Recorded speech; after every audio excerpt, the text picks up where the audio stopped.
Hey, what's up guys, it's the Catalyst47 here, back with another video. So guys, for today's video, I'm finally going to give you all the updated Dragon Link profile. I know before I said, I do wish it could be that way, but before, I really like the version without hand traps because having so many extenders feels like really good sometimes to play through interruption, but against high impact hand traps like Nibiru or Gamma, it's a lot harder to play without Link Cross anymore to continue playing. So there's gonna be a lot of times where like the M board you want is not the M board you, or like the M board you end up on is not gonna be the one you want.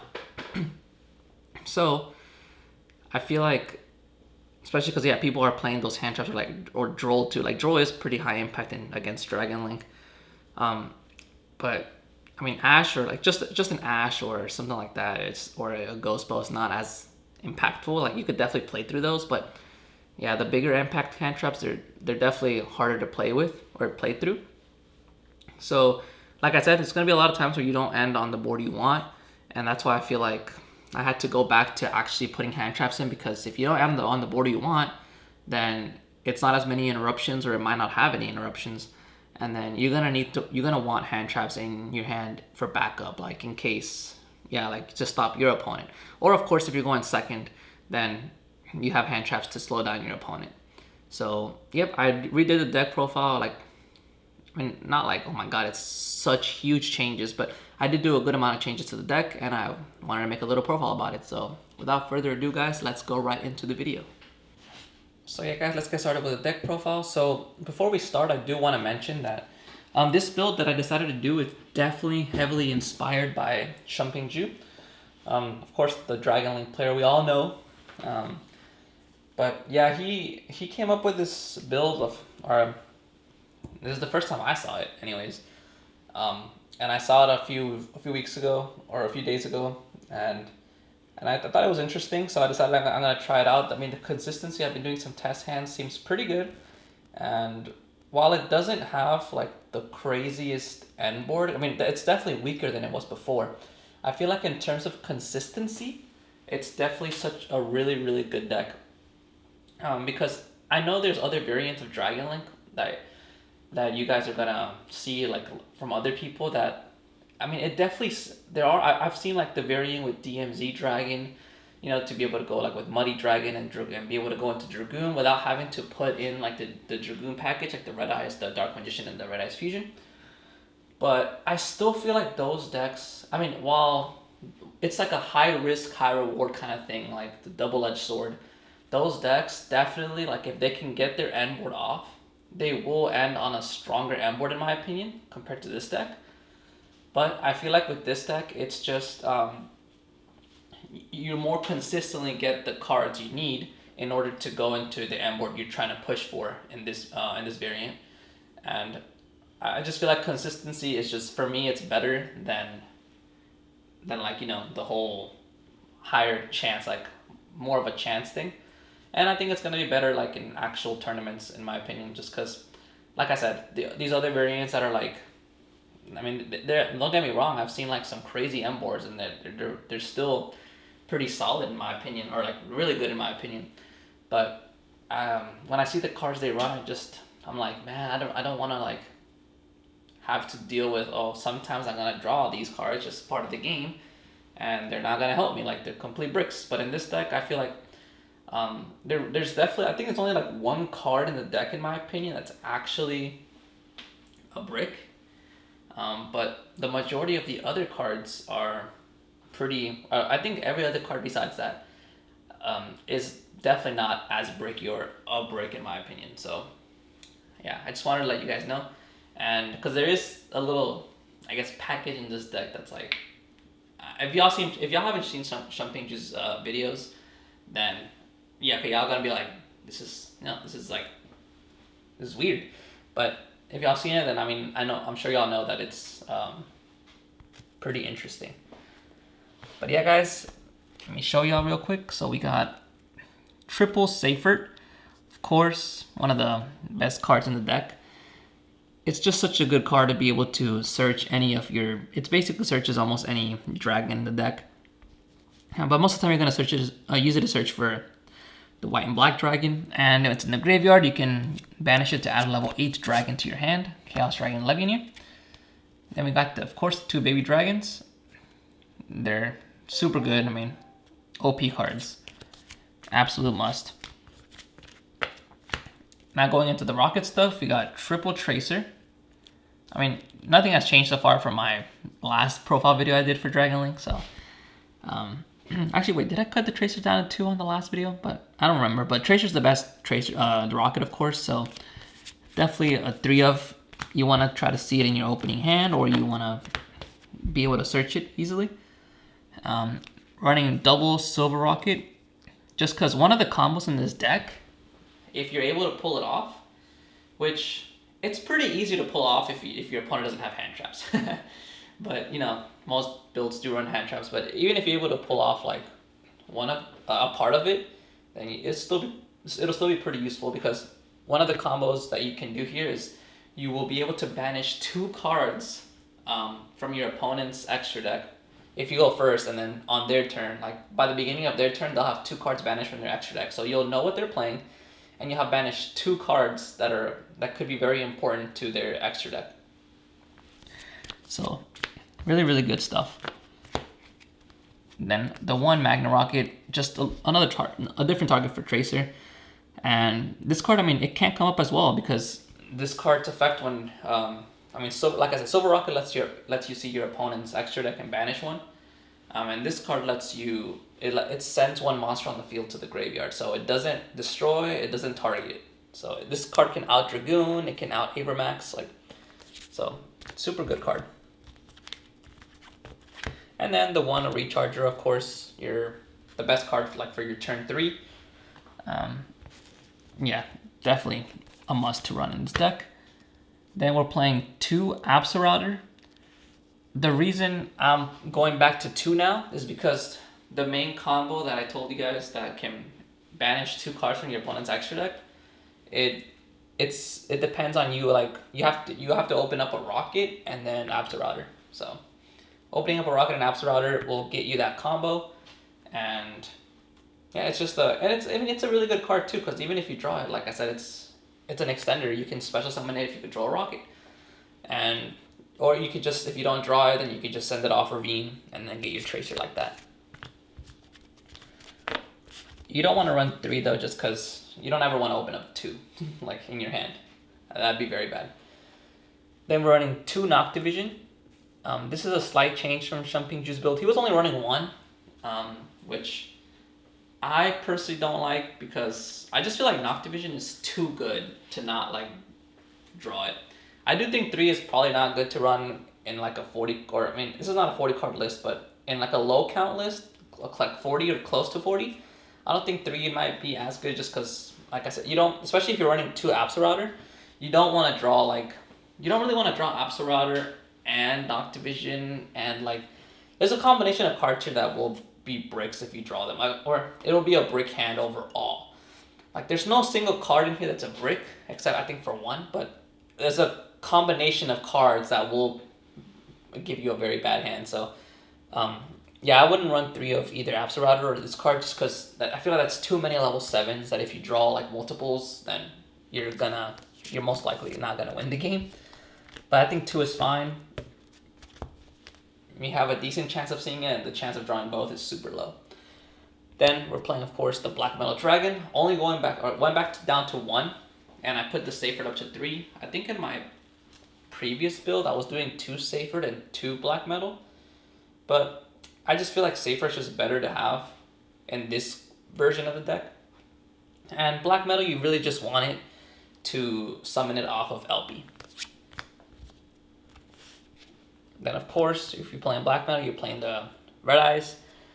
Still a very good card, even though it's got eroded, and yeah, staple in Dragon decks. The Brotar, I mean, this card is just basically searches any card in the deck. So you can search your Chaos Dragon Legionnaire most of the time. And of course, the Chaos Dragon Legionnaire. Pretty easy to make in this deck. Rip a card out of your opponent's hand, or destroy back row if you're going second. Now this, guys, is the brick that I was telling you guys about, and it's part of a package that it's definitely, I guess, kind of unorthodox to see in this deck. Playing the 1 boots, just because we are running Bardiche in the extra deck. It is a dark monster, so it does not conflict. Bardiche, I mean this card too, but Bardiche is a dark monster that doesn't conflict if you have to use Trace's effect, which locks you into dark monsters. So that's why I feel like this package really does work. But yeah, this is like the one card you really don't want to draw, and that's why we only play this is the only monster, like the only PK monster we play in the deck. Just 1. And then now going into the hand traps, we got triple Ash Blossom. Super good card in the format, the best hand trap. So, and like I said, you guys, you do need hand traps as much as I don't want to run them, but you do need them. And then, so this card is more of a, not really a flex spot, but this could change depending on what you feel like, maybe like your locals, whatever they're playing at your tournaments or whatever. I'm just playing 3 Nibiru for now. But this could theoretically be like, you know, Ghost Bell or something like like what? I mean, this theoretically could be Ghost Bell or Skullmeister or something like that. But I'm just running 3 Nib. It's pretty good against like Virtual World, or not as strong against Drytron, because Drytron normally has like negate set up, but you could just side it out or something. And I'm only running those 6 hand traps, I guess. And then we're going into the spells. Of course, we got triple Chaos Space.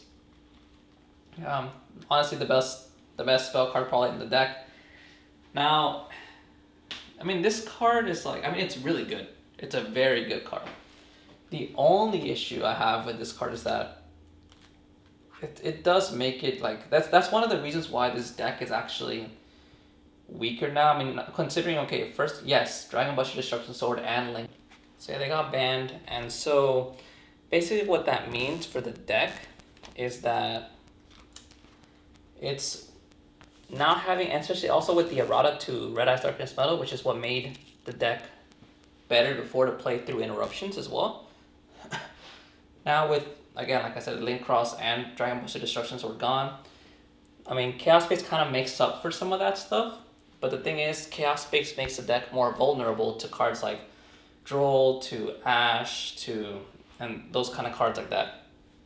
So I feel like while it did make the deck stronger, it also at the same time made it weaker. It's kind of weird, but still, it's a very good card, and you want to run it. So definitely a 3 of. And then going into the next card, E-Tele for Rockets. Basically quick launch, not a hard once per turn, and yeah, it's a very good card. So why not run it at 3? Then we got the best extender, 3 World Legacy Guard Dragon. I know Shunping Ju also, this is a little difference in my deck, is that he was playing 2. I opted to run for 3 just because I know that it's a once per turn, so if you draw 2, it's definitely a little bit of a brick. But I feel like you really, really want to see this card, because this card is like the card that lets you play through interruptions like easier. So I think I mean, of course I'd rather just draw the 1, but I'd rather draw 2 of these than draw 0, because this card is very, very good. So I think 3 is, in my opinion, the more correct number.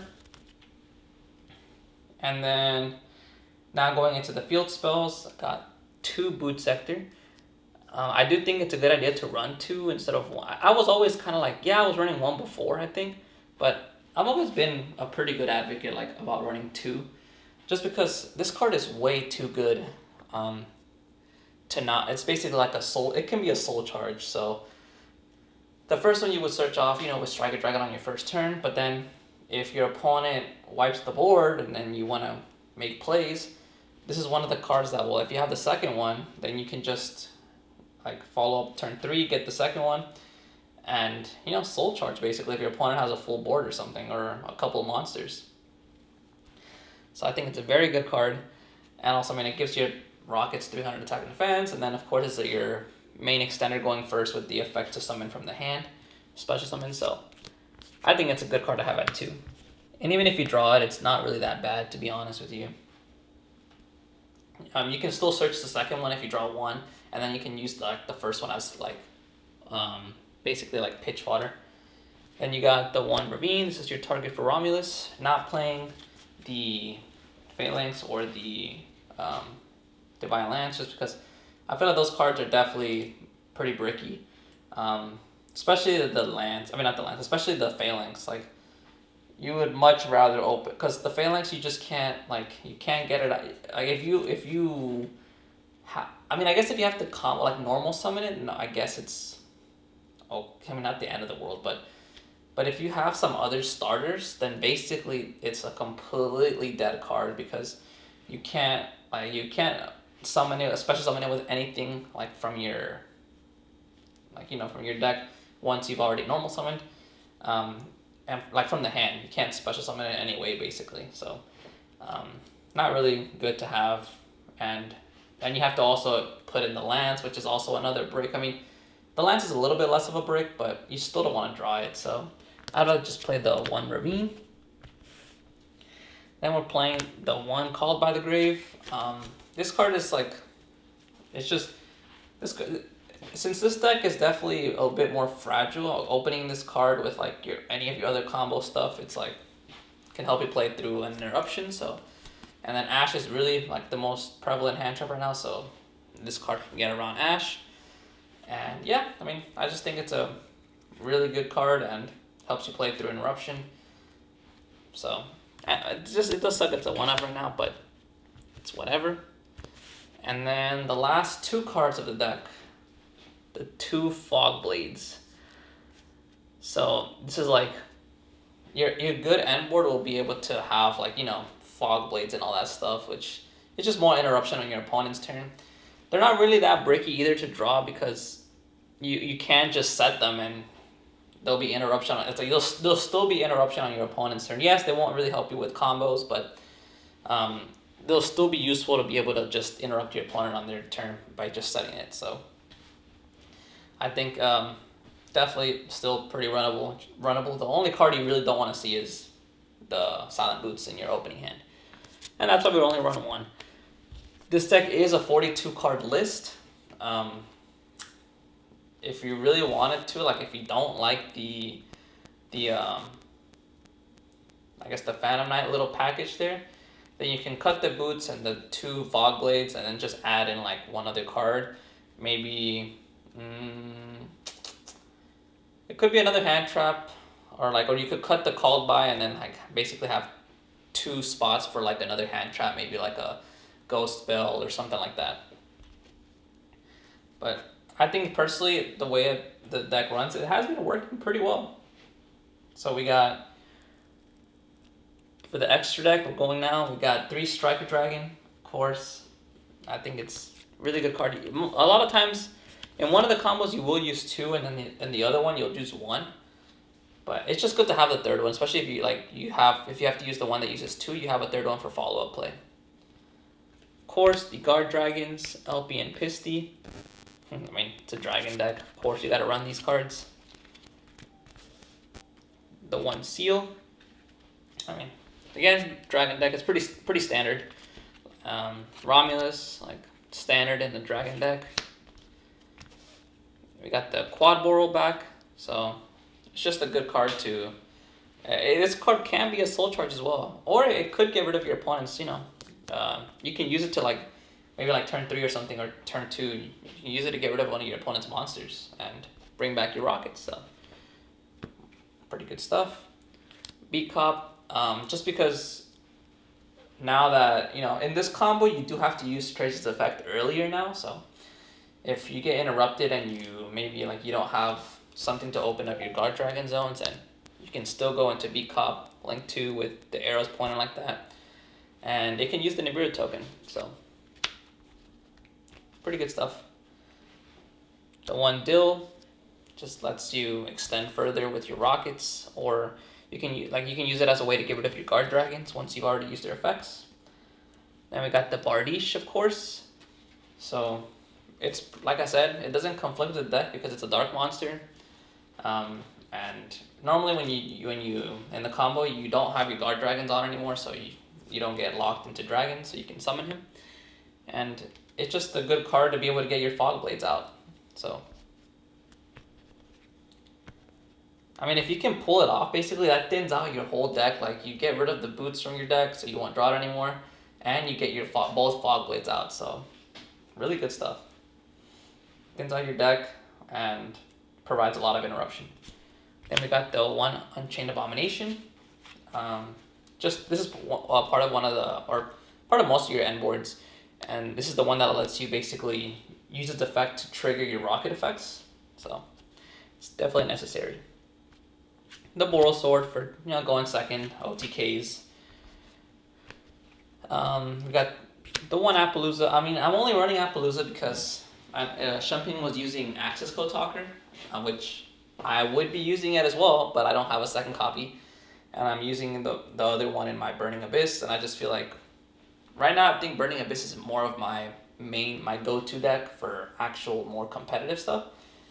So yeah, I think I'm gonna keep the Access Code Talker in that deck. But if I have a second one, or if you guys have y'all's own, then this could be an Access Code Talker.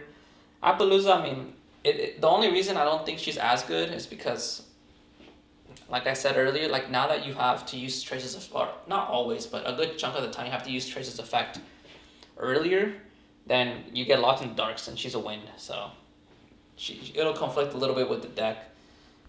But in some situations, she could still come up, so I'm not saying she's completely useless. If anything, or I guess if anything, maybe you could put in because the last card in the extra deck is Savage. I mean, I guess theoretically I could put in a second Savage. That could be viable as well. That might be what I do, just because, like I said, I do think that the times where Appaloosa will be able to get summoned, it's on the lower percentage of test hands or games, because she does conflict with the darks. So yeah, I might just put in a second Savage. But yeah, guys, that's it for the Dragon Link deck profile. I don't really have a side deck for this deck yet, but I'll get around to it. And right now, that's how I've been doing test hands with the deck, and it's been working out pretty well. So yeah, I guess in my next video I will show you guys the combos that this deck uses, and yeah, that'll be just so you guys can see like how the Phantom Knight stuff works in here.